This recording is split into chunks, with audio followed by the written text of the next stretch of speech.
Avant que le monde ne devienne fou, la Somme était un paisible cours d'eau de Picardie, coulant doucement à travers une large et sinueuse vallée, vers le nord jusqu'à la Manche. Elle arrosait un pays d'une beauté simple. Puis vint la peste. A.D. Gristwood.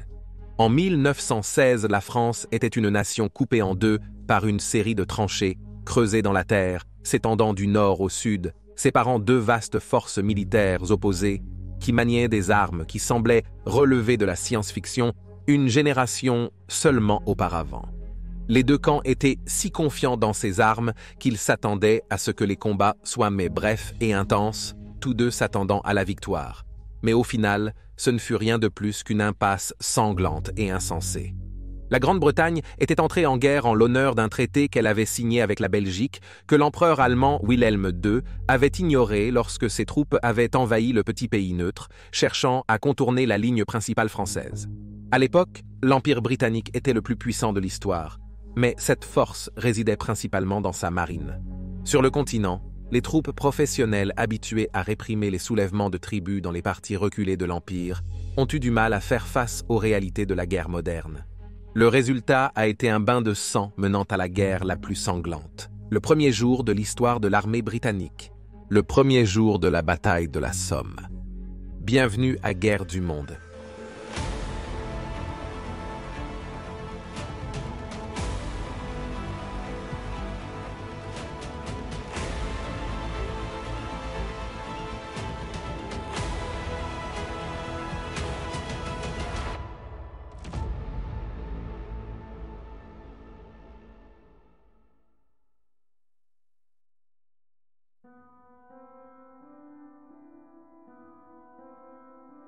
Votre pays a besoin de vous.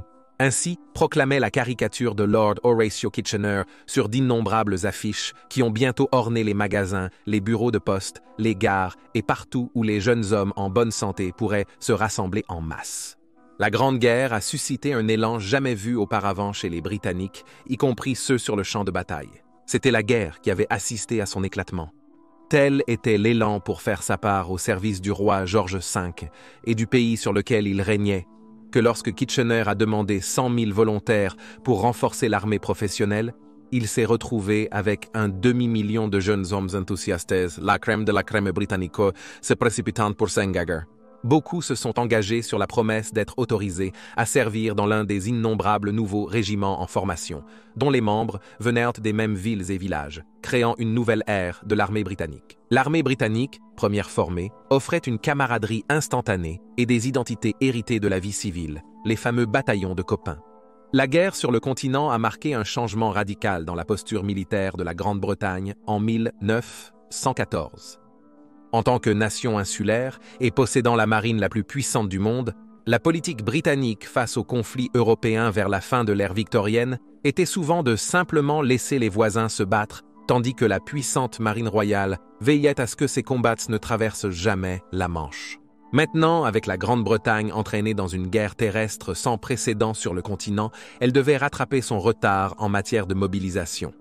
Avoir 500 000 volontaires impatients de s'impliquer était un bon début, mais le réseau de soutien de l'armée britannique établi ne pouvait tout simplement pas faire face à la nécessité soudaine de les habiller, de les armer et de les former. Beaucoup de ces nouveaux régiments se sont retrouvés à apprendre des routines de drill dans leurs propres vêtements civils, utilisant des cannes pour remplacer les fusils. Certaines unités n'ont même pas vu un vrai fusil jusqu'à une semaine ou deux avant d'être déployées en France. Partant pour le continent, cette nouvelle armée britannique de patriotes a laissé derrière elle des foules en liesse, à qui ils ont promis que tout serait terminé d'ici Noël. Noël 1914 est arrivé, mais sans fin en vue. Noël 1915 est arrivé avec aussi peu de perspectives de paix, tandis que pour des milliers de familles, les détails sur leurs fils, dernier moment sur Terre, sont arrivés sous la forme d'un télégramme, les informant qu'il avait été tué au combat. Les taux de volontariat ont chuté fin 1915, malgré une stigmatisation croissante à la maison concernant ceux qui étaient assez en forme pour s'engager et combattre, mais qui ne l'avaient pas encore fait, poussant le gouvernement britannique à introduire à contre-cœur la conscription début 1916. Observant l'accumulation britannique depuis l'autre côté de la division des tranchées qui coupait la France en deux, se trouvait le chef du grand état-major allemand Henri. Analysant l'ensemble du tableau stratégique des puissances centrales au début de 1916, il a conclu que la Grande-Bretagne était désormais l'ennemi numéro 1 de l'Allemagne et les plus grandes menaces pour les ambitions du Kaiser sur le continent et au-delà. La guerre à l'Est contre une Russie de plus en plus instable se déroulait toujours largement en leur faveur, tandis que sur le front sud, les efforts italiens contre les troupes majoritairement austro-hongroises étaient au point mort. Il estimait que la France n'avait plus le courage de poursuivre le carnage beaucoup plus longtemps. Mais la Grande-Bretagne disposait toujours de sa puissante marine, continuait à renforcer son armée, y compris avec des troupes de son empire. Elle était capable de produire les matériaux de guerra à échelle industrielle, grâce à l'importation de matières premières par voie maritime. Il a donc suggéré à l'empereur Wilhelm II que pour remporter la victoire en 1916, la première étape serait que la marine impériale allemande instaure une politique de guerre sous-marine sans restriction, détruisant autant de navires approchant de la Grande-Bretagne que possible pour empêcher que les matériaux de guerre n'atteignent les usines britanniques, et peut-être même en affamant la population britannique en coulant les cargaisons de nourriture. Il a ensuite proposé une offensive allemande précoce avant les offensives estivales anglo-françaises attendues, contre une cible dont il savait que les Français se sentiraient obligés de tout mettre en œuvre pour la repousser. L'offensive agirait effectivement comme un appât pour attirer autant de troupes françaises que possible, vers une zone de mort par l'artillerie, établie par les forces allemandes où ils pourraient être pilonnés jusqu'à l'oubli. Ayant saigné à mort l'armée française, leur ligne commencerait à s'effondrer, permettant soit une véritable percée, soit, dans le meilleur des cas, forçant les Français à entamer des négociations. Dans tous les cas, les Allemands pourraient alors se concentrer sur une armée britannique de plus en plus privée de fournitures et de soutien français, et qui, sur le papier, était en infériorité numérique par rapport aux Allemands sur le front occidental. Falkenhayn a choisi la forteresse de Verdun pour son assaut, sachant qu'elle avait une signification spéciale pour les Français en raison de son importance historique, et après avoir reçu la bénédiction de l'empereur, il a attaqué le 20 et 1 février 1916, accentuant encore l'importance presque climatique de la bataille. L'attaque a été menée par la 5e armée allemande, commandée par le prince héritier Wilhelm, le propre fils de l'empereur. Comme Falkenhayn l'avait prédit, les Français se sont engagés dans la bataille. Bataille, refusant de céder un seul pouce de terre sans faire payer l'armée allemande dans le sang. Cependant, le positionnement par Falkenhayn de ses canons de campagne sur 3 côtés autour de Verdun signifiait qu'ils étaient aussi brutalement efficaces que prévu. Pendant des semaines, le nombre de morts dans l'armée française a continué d'augmenter, alors qu'ils résistaient. Mais comme la bataille ne montrait aucun signe d'arrêt, il était évident pour tout le monde qu'elle ne pouvait pas continuer indéfiniment. Ainsi, la pression augmentait sur les Britanniques pour lancer leur propre offensive contre la ligne allemande, dans l'intention d'alléger le fardeau des Français.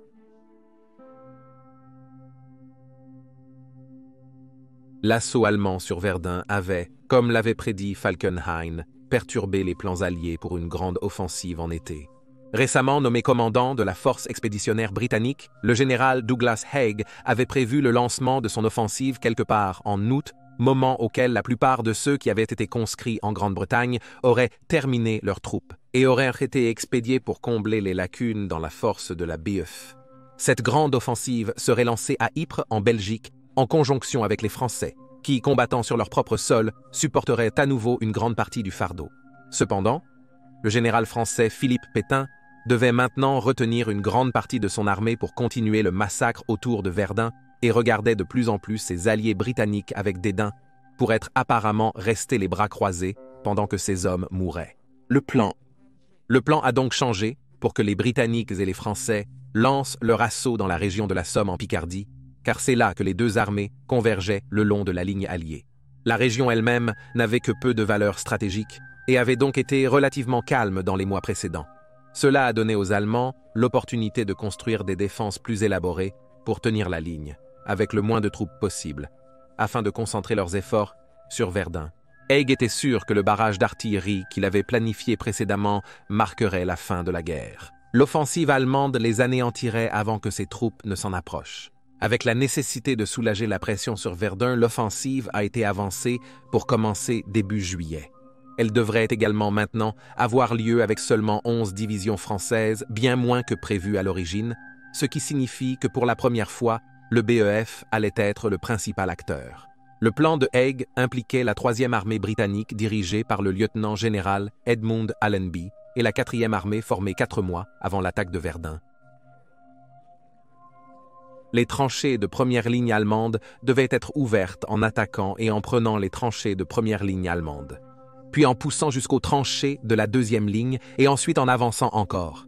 Soutenant les Britanniques au sud se trouverait la 6e armée française qui frapperait des 2 côtés de la rivière Somme. Haig envisageait une percée des lignes allemandes dévastées par les obus, après quoi les Britanniques et les Français pourraient se réorganiser et frapper en masse. Si tout se passait bien, Haig espérait que cette fois, enfin, la guerre serait terminée avant Noël. Cependant, Rawlinson, dont la 4e armée dirigerait la majorité des combats, avait une autre vision de la bataille à venir.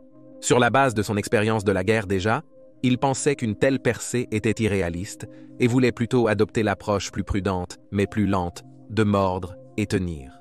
Ses troupes attaqueraient et captureraient une position allemande spécifique, la défendant contre une contre-attaque certaine pendant que l'artillerie assiégerait les tranchées de première ligne. L'objectif suivant où la tactique a été répétée, grignotant les lignes allemandes. Rawlinson savait qu'en l'absence d'objectifs réels et tangibles dans la région de la Somme, le véritable but de l'offensive était de tuer des Allemands. Et c'était, à son avis, la manière la plus sûre de le faire, avec le minimum de risque pour ses propres hommes. Compte tenu de ces différences d'opinion fondamentales, il est difficile de comprendre pourquoi la question de la manière dont la 4e armée devait se comporter n'a pas été totalement résolue à la fin de juin 1816. Haig a laissé Rawlinson gérer lui-même les détails plus précis de l'avance, ce qui signifie qu'il pouvait adopter sa tactique de mordre et de tenir, mais Haig insistait toujours sur sa percée, laissant Rawlinson s'y conformer en esprit, sinon nécessairement en pratique. Ces contradictions dans la planification, compréhensiblement, ont conduit à la confusion parmi les commandants de corps en dessous d'eux. La situation a été aggravée par Rawlinson, qui estimait que certaines des nouvelles unités de l'armée qu'il déployait comprenaient des milliers de jeunes hommes novices, juste après l'entraînement de base, incapables de gérer un plan de bataille complexe. Il a donc décidé que l'infanterie devrait, dans la mesure du possible, avancer vers les positions ennemies en vague régulière, plutôt qu'en une charge d'assaut afin de maintenir l'avancée coordonnée. Cela a naturellement conduit à des préoccupations concernant leur vulnérabilité aux tirs de mitrailleuses, mais celles-ci ont été rejetées par Rawlinson, puisqu'il a été assuré par Haig qu'avec 1537 canons pilonnant les positions allemandes pendant une semaine à l'avance, pas même un rat ne serait laissé en vie du côté allemand de terre de personne.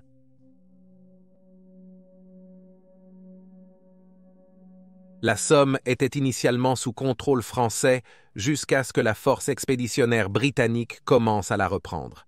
En examinant leur nouveau champ de bataille, les commandants britanniques ont découvert qu'étant donné les effusions de sang précédentes vécues par les 2 côtés, il semblait que les Français et les troupes allemandes en première ligne avaient adopté une politique non officielle de vivre et laisser vivre.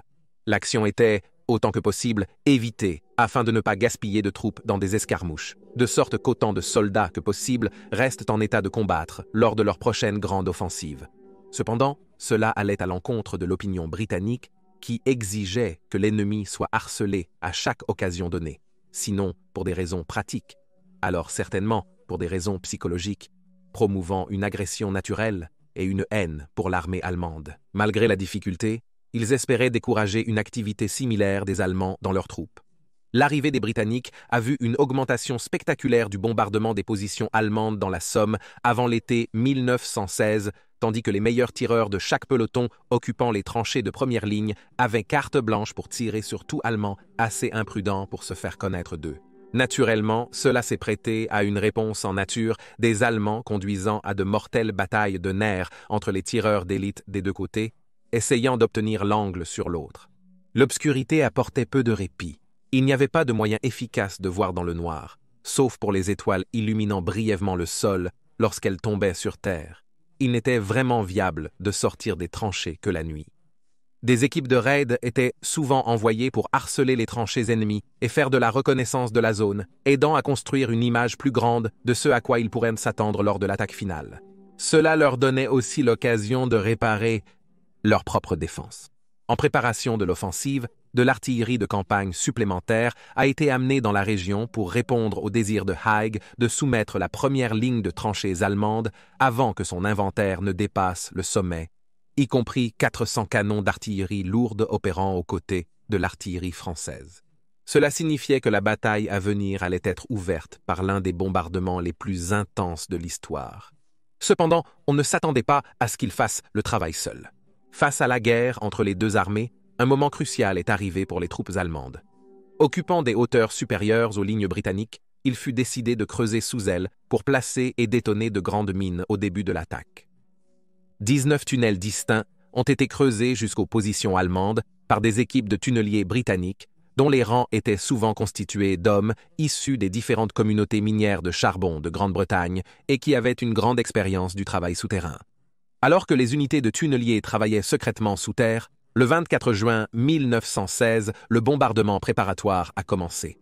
Au cours de la semaine suivante, les canons britanniques tireraient un stupéfiant 1,7 million d'obus sur les positions allemandes.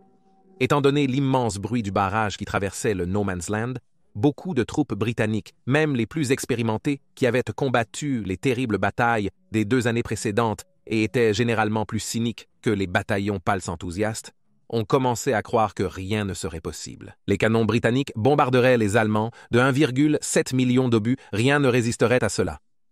La confiance et le moral ont fortement augmenté. Les hommes du régiment Est Surrey ont été amusés de découvrir que l'un de leurs officiers, le capitaine Wilfred Neville, avait produit une paire de ballons de football en cuir, qu'il avait l'intention de faire tirer par ses hommes dans les tranchées allemandes.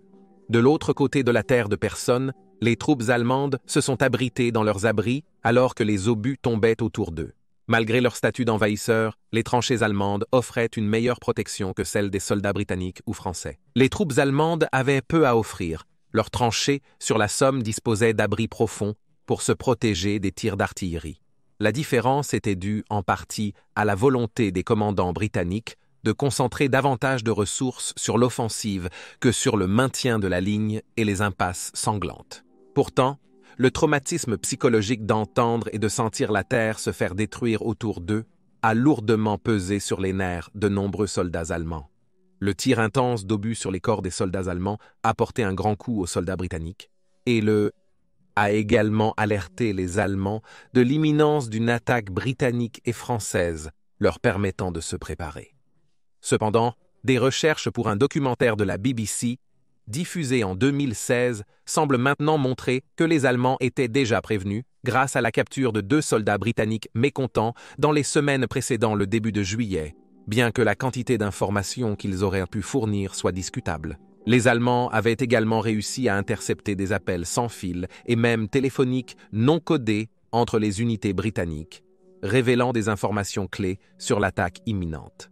Alors que le 1er juillet se rapprochait de plus en plus, les troupes britanniques étaient toujours envoyées en mission de reconnaissance dans le terre de personne la nuit.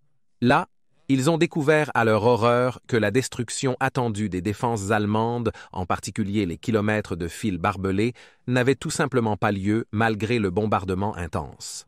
Cela a entraîné la réaction des soldats allemands à l'attaque, créant un malaise parmi les troupes, y compris le capitaine Neville, celui-ci, ayant mené des missions de reconnaissance personnelle, sa proposition de football était soupçonnée d'être un effort pour apaiser ses hommes.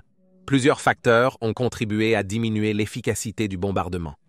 Premièrement, les canons étaient trop dispersés pour saturer efficacement une zone ciblée, certaines parties des lignes allemandes sortant relativement indemnes. Deuxièmement, le type d'obus que les Britanniques utilisaient était conçu pour disperser des éclats d'obus sur de grandes zones, ce qui était idéal pour tuer ou mutiler des formations de soldats à découvert.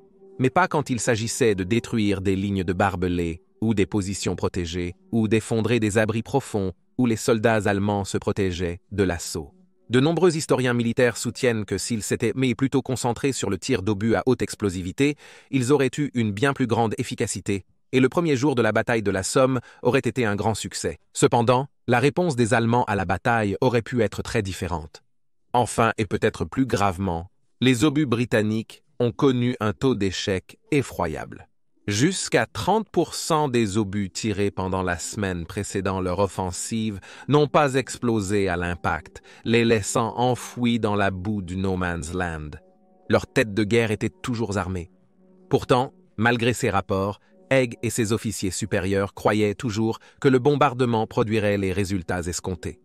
Avant la tombée de la nuit du 30 juin, les troupes britanniques et françaises cantonnées derrière les lignes de front ont reçu l'ordre de se rassembler puis de commencer à marcher vers leurs camarades, qui tenaient les tranchées de première ligne. Ceux qui étaient censés les suivre dans les vagues suivantes bordaient les routes et se penchaient hors des maisons et des granges qui servaient de casernes, les encourageant, et beaucoup souhaitaient partir avec eux. Le général Neville avait un ballon de football de l'Est Surrey promettant de le tirer vers les lignes allemandes dès le début de l'attaque. Alors qu'ils approchèrent des tranchées, certains d'entre eux remarquèrent des ballons d'observation allemands attachés derrière leurs propres lignes et savaient que s'ils pouvaient les voir, flottant de manière inquiétante dans le ciel, alors les observateurs allemands pouvaient en voir. Les soldats britanniques marchant vers la ligne de front, ce qui signifiait qu'ils se rendraient sûrement compte que l'attaque était imminente. Que cela soit lié ou non à ces ballons, l'artillerie allemande avait été en action le lendemain. Un coup mortel sur la 11e section du régiment d'Ulster a tué ou blessé 42 hommes, ne laissant derrière que 6 survivants dont l'un était considéré comme tellement choqué par l'expérience qu'il a dû être évacué ce soir-là. Après ce qui a sans doute été une nuit anxieuse et agitée pour les 14 divisions britanniques, et 6 divisions françaises sous un ciel assez agréable, ils se sont installés pour le petit déjeuner tôt le lendemain matin, en espérant que la nourriture apaise les nerfs. Pour certains, cela a eu l'effet inverse, les faisant vomir à cause de l'adrénaline qui parcourait leur corps. Les officiers vérifiaient périodiquement leurs montres, alors que les minutes décomptaient jusqu'à 730 heures, moment où l'offensive commencerait, suite à la détonation des mines souterraines. Certaines unités avaient déjà creusé des tranchées étroites dans le No Man's Land pour les utiliser lors de l'attaque, espérant limiter le temps qu'elles seraient exposées au feu ennemi. Et celles-ci étaient maintenant remplies de troupes qui prévoyaient de se précipiter sur les forces allemandes avant qu'elles ne puissent organiser une défense une fois l'artillerie arrêtée. Les mines étaient programmées pour exploser à peine quelques minutes après le début de l'avance afin que les troupes britanniques ne soient pas prises dans les explosions stupéfiantes. Cependant, la mine à la redoute de Hawthorne a été détonée 10 minutes entières avant. Le lieutenant-général chasseur Weston, commandant du 8e corps britannique, ordonna que le cratère résultant soit un objectif à saisir pour ses hommes. Fournissant une protection contre les contre-attaques allemandes, la mine a explosé à 720 TID. Le 1er juillet, c'était la plus grande explosion provoquée par l'homme dans l'histoire à ce moment-là, envoyant d'énormes quantités de terre et de roches voler dans les airs. Le bruit était si fort qu'il aurait été entendu de l'autre côté de la Manche, en périphérie de Londres. Cependant, en apercevant cette explosion sur leur ligne, les Allemands ont également réalisé que l'attaque allait commencer, et les officiers et sous-officiers allemands ont ordonné à leurs hommes de sortir de leurs abris et de se mettre en position. Peu après, les autres mines ont été détonnées, puis à 7h30, des sifflets ont commencé à retentir le long des lignes britanniques, signalant le début de l'attaque. Certaines unités avaient déjà quitté leurs tranchées, espérant que les dernières minutes du barrage d'artillerie sur la première ligne de tranchées leur permettraient de se rapprocher suffisamment des lignes allemandes pour attaquer avant que les Allemands ne puissent s'organiser correctement, l'artillerie se déplaçant alors vers la ligne allemande secondaire.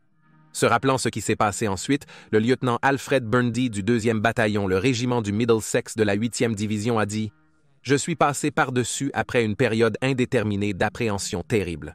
Notre artillerie semblait augmenter en intensité, et les canons allemands ont ouvert le feu sur le No Man's Land.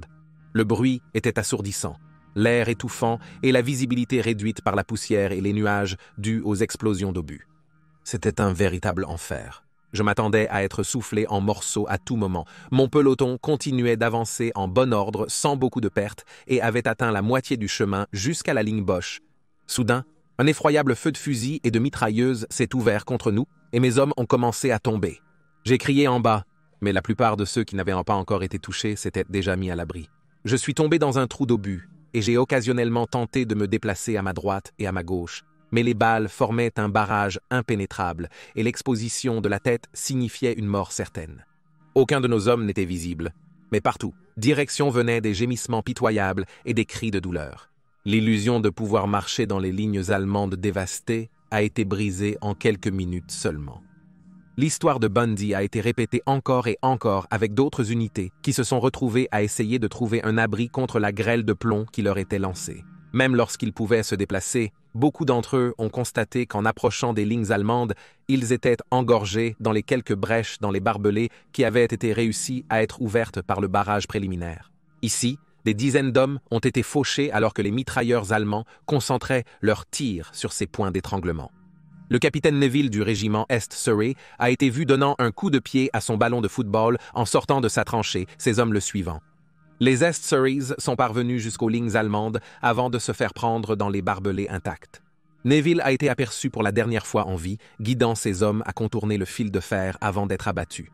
Les survivants du régiment Est Surrey ont laissé le ballon de football dans le fil de fer et les hommes pris dans les barbelés ont été emmenés là où ils étaient bloqués. Dans les bataillons PALS, où tout le monde connaissait personnellement tout le monde avant la guerre, l'horreur était inimaginable, car les hommes regardaient leurs amis et même des membres de leur famille être tués sous leurs yeux.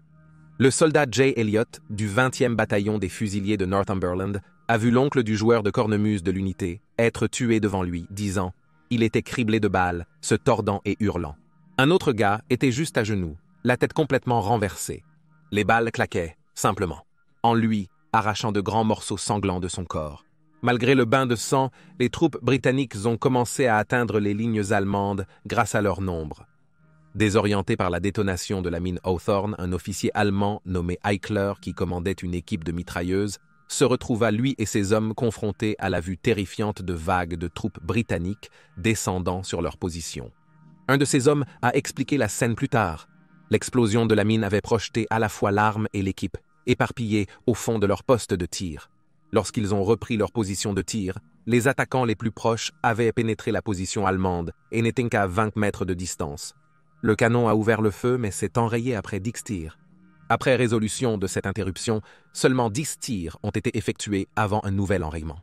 Eichler a été rappelé, s'emparant du pistolet et se précipitant vers la traverse.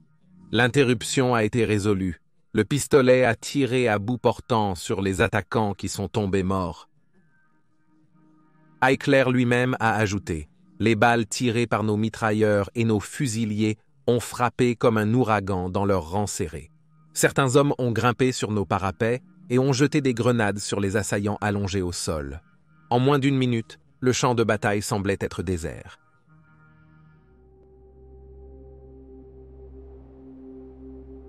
L'offensive venait à peine de commencer et déjà le nombre de victimes était un nombre, Normus. La situation n'a pas été aidée par le fait qu'avec les hommes ayant été ralentis par une résistance allemande acharnée, l'artillerie qui était censée supprimer les forces allemandes juste devant leur position a commencé à les dépasser, les laissant derrière, sur leur propre. Néanmoins, les Britanniques et les Français ont commencé à voir des progrès être réalisés. Le 36e régiment d'Ulster a capturé le Schwaben-Redau, mais sans soutien de part et d'autre de leur flanc. Ils ont été contraints de se retirer dans l'après-midi lors d'une contre-attaque allemande. Au sud du 36e, le 32e a réussi à capturer le Leipzig-Redau, tandis que la 34e division a réussi à capturer le cratère laissé par la détonation d'une mine britannique connue sous le nom de Lochneger. Dans les secteurs nord, la 3e armée britannique s'est dirigée vers Gommecourt, l'intention étant qu'il devait détourner l'attention allemande de l'offensive principale menée par la 4e armée. Cependant, cela s'est avéré être un échec presque total, car des centaines d'hommes ont été tués par des équipes de mitrailleuses allemandes. Ceci malgré l'utilisation de tranchées creusées plus près des lignes allemandes pour limiter la distance à travers le No Man's Land.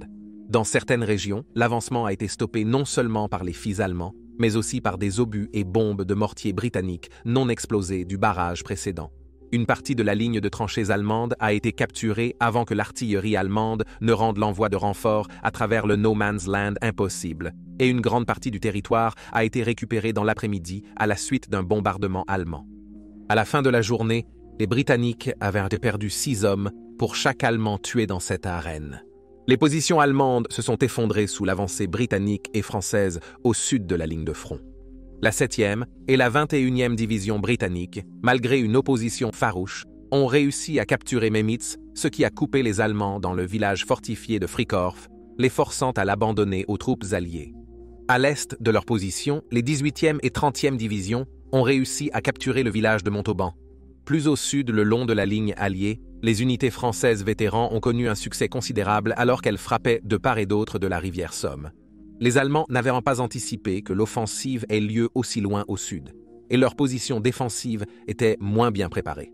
De plus, l'artillerie de l'armée française s'est avérée beaucoup plus efficace que celle des Britanniques dans la préparation de l'attaque, possédant des armes plus lourdes qui ont causé plus de dégâts aux fils barbelés.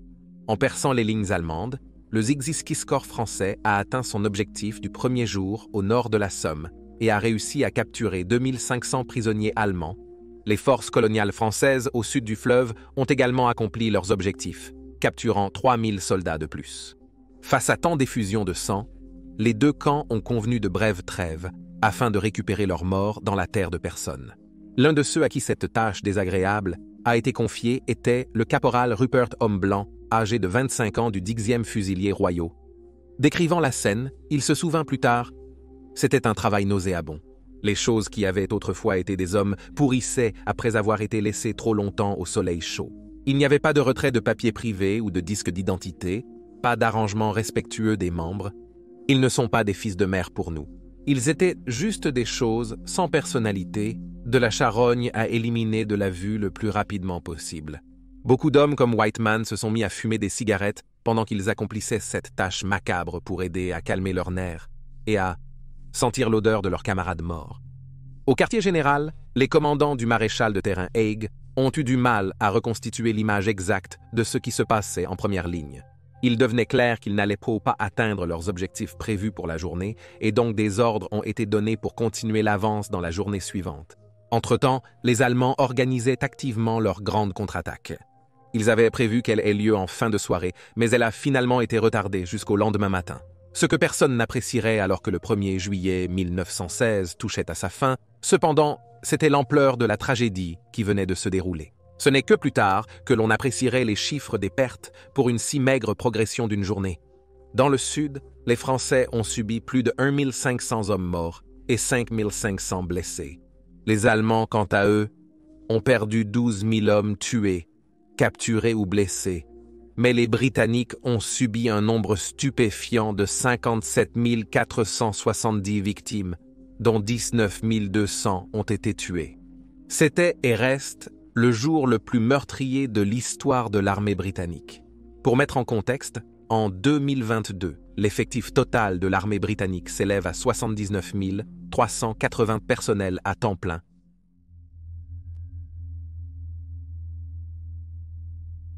Malgré l'ampleur sanglante de cette première attaque, pour les survivants, c'était seulement le début d'une campagne pour terminer la guerre. Après avoir repoussé les contre-attaques allemandes, des assauts supplémentaires des Alliés ont entraîné 25 000 autres victimes d'ici le 13 juillet. Finalement, la bataille de la Somme s'est dégradée en une série d'engagements acharnés avec des objectifs spécifiques conçus pour épuiser les Allemands et permettre la percée envisagée par Haig. Le 14 juillet, 4 divisions britanniques, avec le soutien d'un groupe de soldats, ont lancé une attaque matinale sur le pont de Longueville.